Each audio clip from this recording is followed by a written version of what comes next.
Number 34 Shahunagar या भागात जे नागलोटी मोटर रोड ते शिवमंदिर या भागात 2002 साली स्टॉर्म वॉटर ड्रेन्स आलेले होते. 2002 पासून 22-23 वर्ष हे आज सगळं ब्लॉक होऊन त्याच्यात CND वेस्ट वाळू खडी आणि लोक जे स्टॉर्म वॉटर ड्रेनमध्ये कचरा टाकतात त्याच्यात सलग 2-3 वर्ष कायम आम्हाला ब्लॉकेजचा त्रास येत होता आणि मेन रोडवरती गटारचं जे पाणी येत होतं आणि जे शाळेला किंवा जॉबला जे सकाळी जात होते त्यांच्यावर उडत होतं. काल हे ब्लॉकेज आल्यानंतर काल मी इकडचे जे दुकानदार आहेत त्यांना त्यांच्या दुकानाच्या समोरचं जे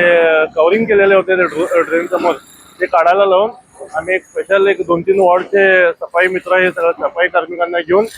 एक 20 लेबर लावून 2-3 दिवस कंटिन्युअस हे जे या ड्रेनमध्ये जे